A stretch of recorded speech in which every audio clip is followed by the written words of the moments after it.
Hi, everybody, and welcome back to yet another amazing session in the Alchemy Lab. And today's going to be amazing because my special guest is coming all the way from Montreal, Canada. But just before we get to him, you can see him over here. But before we get to him, I just want to say I'm Colm Holland, and I'm the author of The Secret of the Alchemist. That's me, Colm Holland. And I invite people onto my podcast who are committed at some point in the past or hopefully in the present to a life of transformation, because that is what alchemy is all about, and that's what we do in the Alchemy Lab. So without much more introduction, I'd like to invite Dr. Vic Manzo. Hi, Dr. Vic, how are you today? I'm doing fantastic. Appreciate being on the show. No, absolutely. For those of you who don't know Dr. Vic, he is an author and a coach, and he has his latest book, which is called A Walk in the Dark. Have you got a copy of the book handy there, Vic? I do not. I should. Oh, no. I Oh, should. yes. I do not have it. I'm looking around my desk right now. I do not. I apologize. Oh, okay. Don't worry. We'll definitely put a link to it, everybody, in the information below. But yes, the book is called A Walk in the Dark: Finding Your True Light. And Dr. Vic also runs very popular classes on Mindset Mastership. So welcome all the way from Chicago, Vic. Lovely to have you with us in the lab today. You say about your new book that we all face the darkness of life at different times. It continues to come at us regardless of how much we attempt to avoid it. And those of you that have read my book, The Secret of the Alchemist, will know that Dr. Vic Manzo and I have a lot in common when it comes to experiencing and talking about the darkness in our life. And one of the things that you say in your book is that what if the darkness can become our best friend? What if it can become our best teacher? What if it can become our best mentor? What if something to help you thrive, expand, and evolve into the person that you desire to be could come out of this darkness? So totally intrigued, been very excited to have this conversation with you. Do you want to explain more about what you mean by that and a bit more about your book? Yeah, I'd love to. So, the darkness, some people get, that's one way of looking at it. It's obstacles, it's challenges, it's life, it's the hardships that we're all going to face. We're not getting away from that. It's always going to be there. I kind of grew up in a life where I didn't get a lot what I wanted. I didn't get certain things. I had struggles just like anyone else. But I was always like, man, when's this going to end? When I got into business, I was like, once I make this much money, once I do this, get to this level, all things are going to be set. And what I found very interesting is when I got there, right, all of a sudden I'm like, my problems are still here. I'm still stressed. I still have this going on. And so I started to look at I started looking back at my life, and I started looking at the challenges that I faced, the hard times that I went through. And I started to say, okay, what if the universe is always there? It's always there to help you. It's always there to support you in your life. It's always going to give you what you need because you're the one that's choosing, right? Hey, universe, this is what I want. Yeah. And then universe knows best. So it's going to give you either that or something close to it. But you'll always get what it is that you need. And when you're ready, of course. But what happened was I started to be, okay, if this is true, then there has to be a reason behind the darkness. There has to be a reason why we go through dark times. And the law of duality always says there's always going to be a polar opposite to whatever whether you're experiencing life, or if it's cold, there's always hot. There's always going to be duality to things in this physical realm.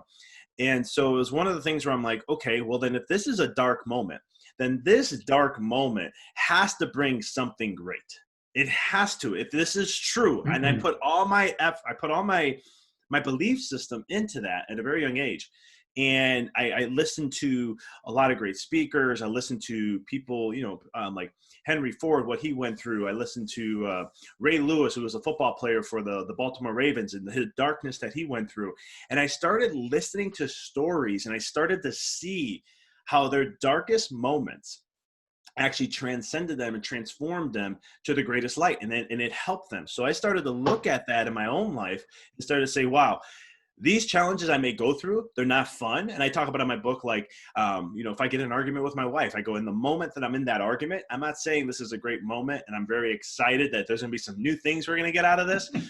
But, I'm human. But afterwards, we'll look back and we'll look, okay, where's the missing pieces that we didn't have at that moment that we can grow from, our weak links, things that we need to work on, and the hardest to get better and stronger as not only as individuals, but as a couple. And as I started to shift my perspective, because it's all about perspective, as I was able to shift my perspective, then all of a sudden I started to see that, wow, the darkness really is my best friend. That, yeah, it may not be fun in that moment, but if I can just sit there and be with it and just listen and keep myself centered, I can get the greatest wisdom and pieces of information. And this is where the darkness actually has been my greatest teacher. It has been things that has taught me more than anyone else in the world has ever taught me, because it's life giving me what I need and what I need in the moment and what I need to work on. Okay, that's a lot to take in. And I'm not going to let you off the hook here. We've got lots of questions. We don't have listeners' questions, but I've got lots of questions I want to ask you. So, can you tell us a little bit more about Mindset Mastership? How is that linked to your book about darkness? So I think, like I was saying a little earlier with the perspective, I think everything starts in the mind. Based on, all my research in quantum physics, universal laws, a lot of things are starting to show everything happens at the mind first. And if you look at the darkness in a way that's bad, well, then all you're ever going to have is this experience of it being bad. Because you're going to see it not being fun. It's uncomfortable. You don't like the moment of whatever may show up. And all of a sudden you're like, this isn't good. And then your whole experience, you're going to train your mind, neurologically speaking, to now see it as bad. And that's all it's ever going to see it as. But like, for example, like COVID, right? Everything going on with COVID in the world today, the lockdowns we have, or going back to for some countries, and we look at this as some way of a bad thing, which it can be, and it is. There's going to be loss of economical losses. There's mental health going through going down through the roof or down through the floor. And then you have all these factors, but you can see it from that perspective. And I'm not saying that's not true, because whatever perspective you choose from the mindset side, that's what you're going to experience. But you can also flip the coin and say, you know what, though? What is this teaching me? What can this give to me? What can I learn more about myself? What about my values? Because you're going to start things are challenged right now. And the only way you know what you have within you is when you're stressed. And what I mean by that is, it's like if you take an orange, if you squeeze that orange, you get orange juice, right? If you get grapefruit, lime, you can do the same thing on all these citrus fruits, and you're going to get the juice that comes out of it. But when a human being, we can only really know what's in us when we squeeze it, we get squeezed, because that's what the true character is going to come out. Those are the things that you need the most help with, or the pressing thing that you want to work on now in your life. And if you're mindful of it, and you're looking at that perspective of, challenges, obstacles in life, there's always a silver lining to them. So I just have to look for it. You will find it every single time. My own life experiences have taught me that. Coaching and working with others, teaching them that and shifting their perspective from the mindset side, they also have seen it. So I always tell people, it's just the mindset. And there's many ways I can go into mindset, but I would say it's like wearing a pair of glasses, and you're just changing the glasses, and they have like a little, let's say a filter on there. And you can look at bad or good, but whichever way you see things, your mind, you have a part of the brain called the reticular activating system. And this filters out millions of bits of information, and it only allows what to come through what you value. So this is how you can really dictate your life. This is really how you can program your life and see things in one way or the other. And that's why you can have an event happen to two people. And these two people they can see the polar opposite of that event and how it affects them and how it plays a role in their life. Okay. So if you had to choose one particular transformational moment from your life that's brought you to the point of really fully understanding these insights that you're telling us about, what can you tell us about that moment? Oh yeah.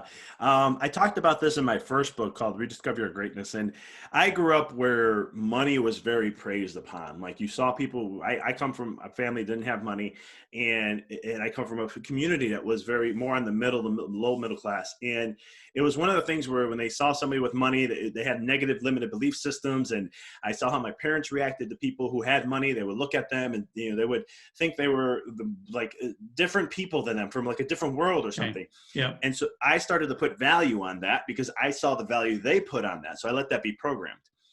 There came a point in my life where when I first came out of chiropractic school, this is when 2009 I graduated. This is just when Rock October 2008, 2009, banks were not even turning around yet. They weren't offering loans. They weren't doing any of that. I just accumulated about almost $285,000 in debt. Wow. And there was a period of my life where I was like, I was a visionary. I was like, this is a vision I want to do for chiropractic. This is the life I want to go. I'm going to start my own business. I had no funds. I put 20,000 on credit cards, and I was like, I'm going to make this happen. Well, 2 years later, I had to make a choice, either to close my doors and go work for someone or to go bankrupt, and personally. And it was a tough decision for me because here I am in the back of my mind. I didn't want to be like my parents financially. I wanted to be someone totally different. Yeah. But at the same token, people who went bankrupt were frowned upon. And there was this whole connotation behind it. And so I believed this system. It took me a year to make the decision. I finally did that. I went bankrupt and I felt horrible. I felt my self-worth was at its lowest. I was like, I can't believe I'm doing this. I didn't know how to do any other options at that time. And so I was very, I had a lot of negative views, a lot of negative inner critic thoughts going, in my head. Sure. But I made a choice, and I just looked. I said a prayer, and I just like, you know what? If I'm destined to have my own business and do this, I'm going to let go of this. I'm going to go all in on the business, and I'm just going to let it be. It was the best choice I've ever made in my life because things did transform for me, and everything went well, and I've been blessed since then. But the thing that taught me a lot is I started asking the question, why did I end up there in the first place? How did I get to that place of going to end up having to choose to go bankrupt? And I actually started looking back. And like I said, if you look back, because you only can figure out the clues from looking at the rearview mirror of life, to learn the lessons of what's there, and they're all there for you. I started to see that my thought processes, how I acted, how I talked, how my thoughts were in my head, and how I was looking at things, my scarcity mindset. I started to see all this, and I'm like, I created this. And I was like, oh my God, I really created this scarcity. I really had this limited belief system. I had all these different things. And I'm like, I didn't know that. And I don't think I would ever have known that unless I hit that rock bottom there. Because then all of a sudden, from that moment, everything has transformed in my life. And I'm like, I'll never go back there ever again. Not because of X, Y, Z. It's just because here, I know why it started in the first place. And so in my life now, I make sure, and it's always a reminder to go back and be like, you know what? No, this is the old thinking I used to do, because it comes up once in a while. And like, what's the difference here from then to here? And I know if I had the mindset now, I would have never went bankrupt. It would have been a whole different ballgame. But it's going through that journey that for me, it was gut wrenching. Because like I said, I felt humiliated. I didn't feel, here's a guy who's a doctor, and I'm the only guy who went through college, especially at the level I did, in my whole family. And then yet I looked at like a failure at that time, but I kept going through, and no matter what, I still had to get through those barriers, and especially those emotional barriers, cultural barriers, and all these other things. But I had trust in myself, trust in a higher power, and just kept moving forward. And here I am now. Trust in a higher power. I want to talk about that a bit more. Those of the audience listening and watching will know that in my book, The Secret of the Alchemist, I actually have a name for that higher power. And it's unconditional love. That's what I call it. I like it. And like you, I didn't have to go bankrupt. Unlike you, I didn't have to go bankrupt, but I did go through a really dark patch in my life that wasn't necessarily related to business, but it was definitely related to how I saw myself. And you said something really significant for me in that story, is that when you reached rock bottom, then that's the moment when you ask that higher power to intervene. And things turned around, not immediately probably, but from that moment, stuff began to turn around in your life. Yep. Was it, do you believe, looking back in the rearview mirror of life, I love that. Um, is that what did that higher power bring you? Was it the insight that you needed to begin to see things differently? Was that the light that power shed into your psyche at that point? I think for me, what happened is when I looked at my higher power, it was more of, it was more of having more faith and belief in me.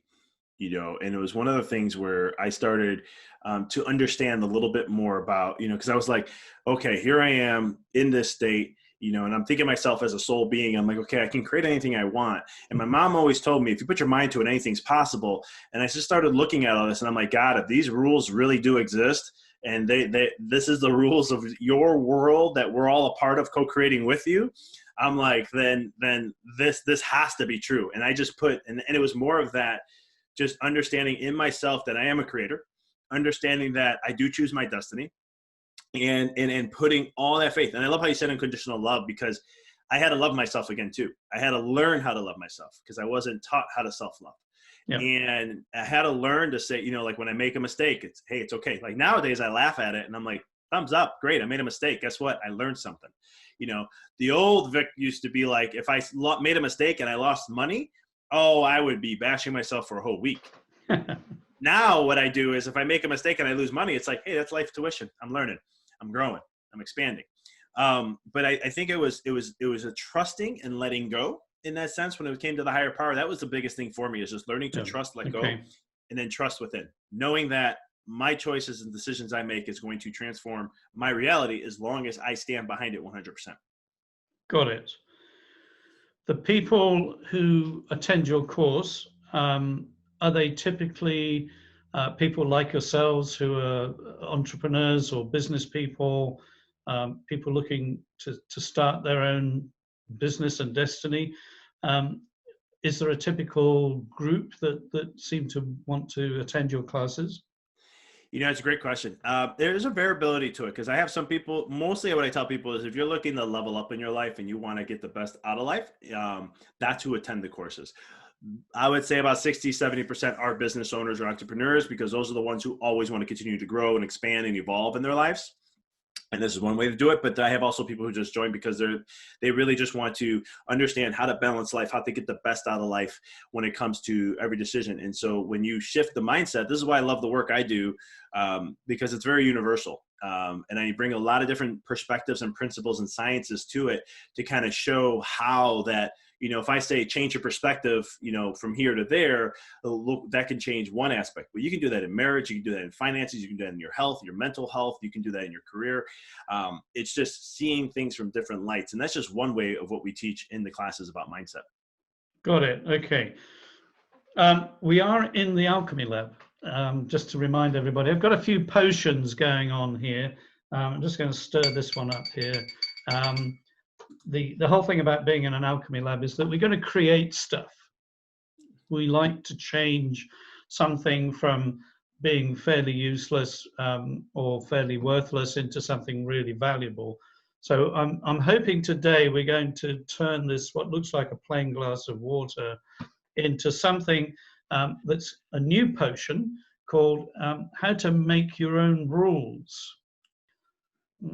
Okay, we're going to come to that in a minute. But before we do that, just teasing, before we do that, you said something really important, that you discovered and began to believe that you are a creator, that you can make stuff happen. So I talk a lot in my book, The Secret of the Alchemist, about miracles and about magic. What's your interpretation of those concepts in life, Vic? I love that question. I think a miracle is anything outside the mind of what you can, it's the impossible that's truly possible. As a chiropractor, we hear miracles a lot because you can get a kiddo, like I work with a lot of kids in my office. And it's one of the things where they go through the gambit of medical stuff and all these different things.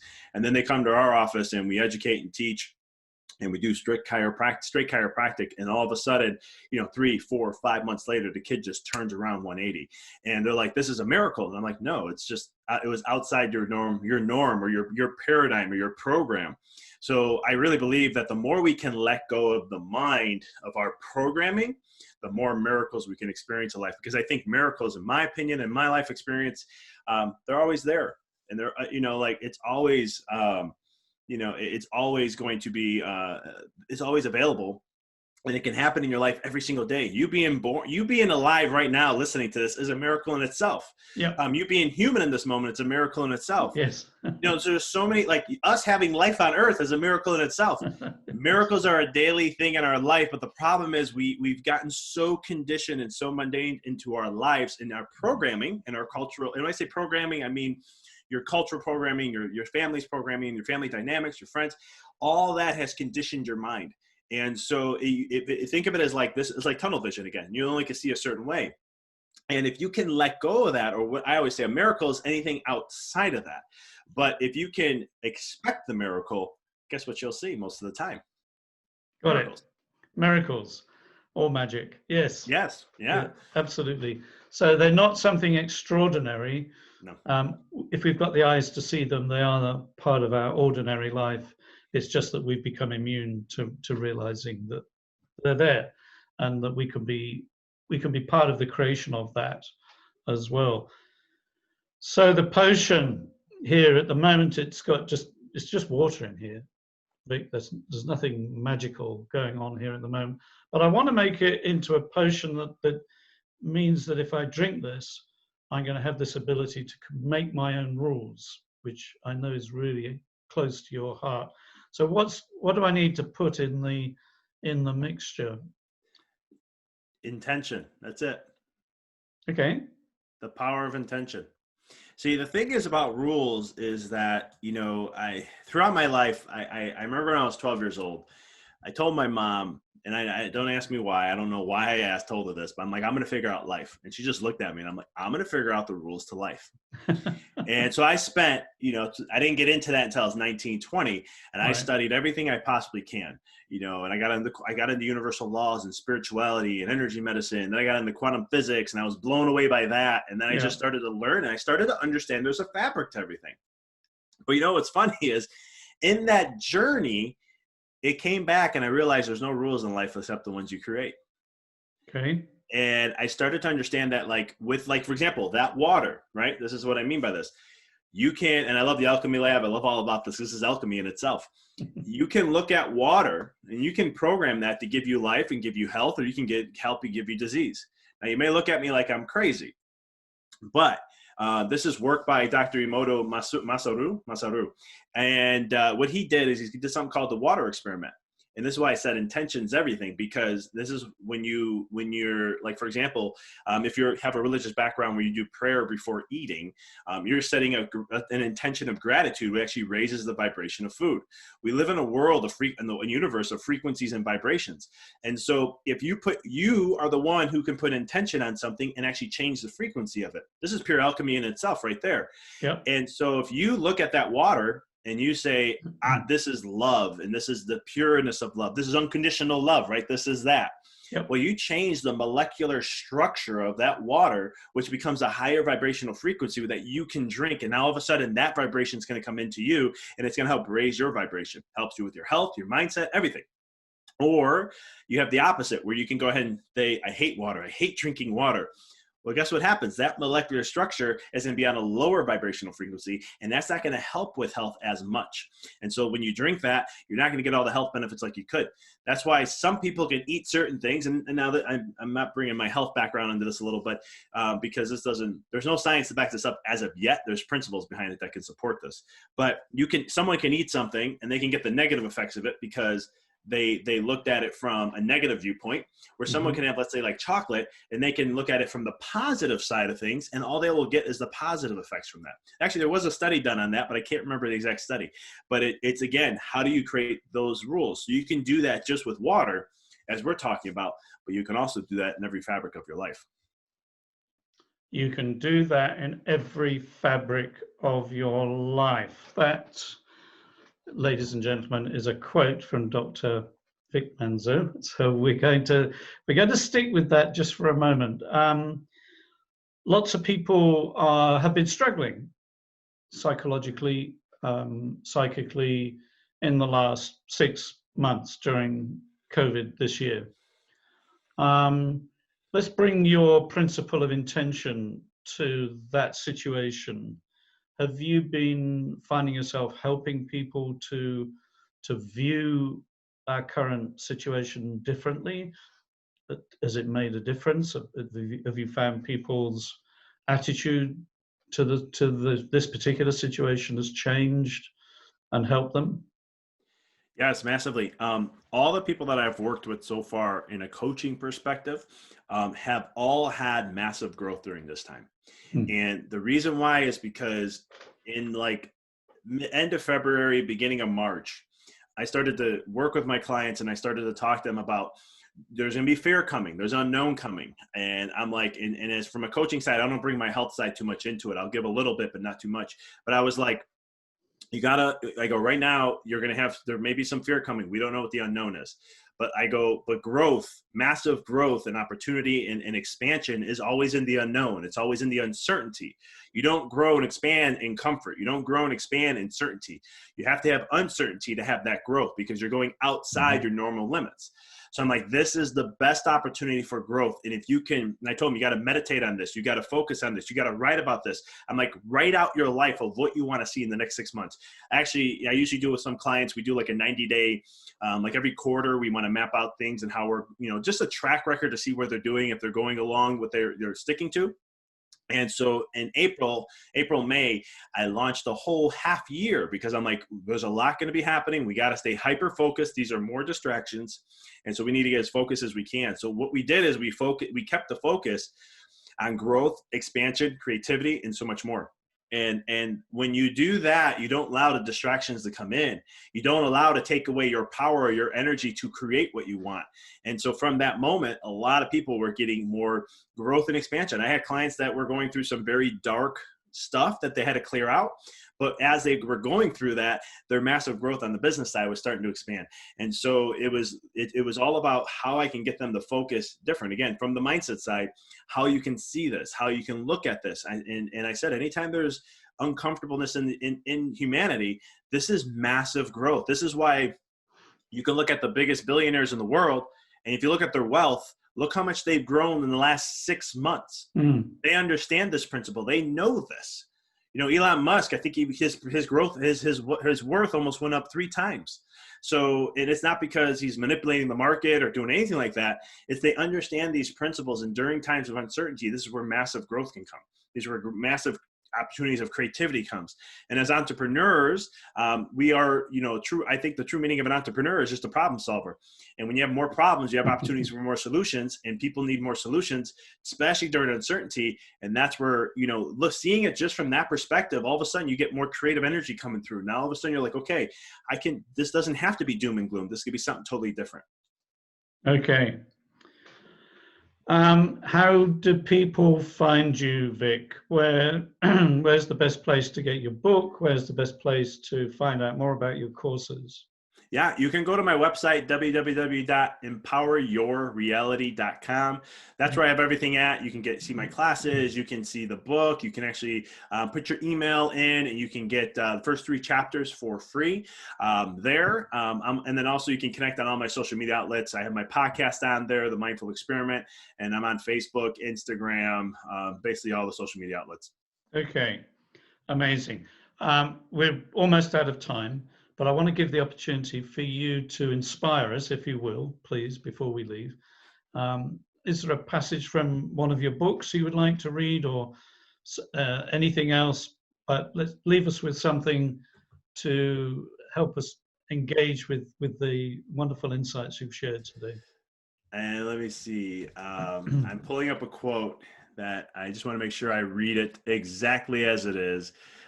It's about Lao Tzu. It's in the first chapter of my book. I've used it in my other book, my first book and in my second book, because this really has a lot of powerful meaning for me, and what I've done in my life and how I've helped others is that Lao Tzu, he said, mastering others is strength, but mastering yourself is true power.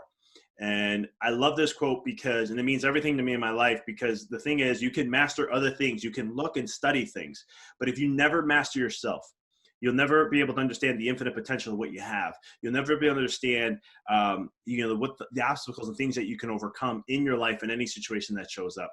And so I'm always about mastering you, and I'm mastering we all have that inner critic. We always have that enemy. But if you can work through that and make the enemy your best friend, then no enemy outside of you can ever do harm. No enemy outside of you can ever defeat you. No one can ever inhibit you or control you or take away your dreams and what you want to put on the world. So master yourself, learn more about who you are, because that's where true expansion comes from. Amazing. Just brilliant. Thank you. Thank you, Vic, so much. We've got an awful amount to take away from this session today. And even if we just remember that last thing, then the mastering of oneself is the road to real empowerment. Then I think we'll have remembered something absolutely useful for the rest of our lives. So thank you so much for all the work that you do. Thank you for your books. Thank you for the gift of yourself to the world. You don't hide it under a bushel, which is great. And all power to you in the future and your work. Thank you so much for taking the time out today to be on the Alchemy Lab. And guess what? I've put plenty of intention in here, so it's to your very good health. Salute, my friend. Thank you. Thanks, everybody. Thanks for joining. Thanks for listening. Thanks for watching. Join us again on the next episode of the Alchemy Lab.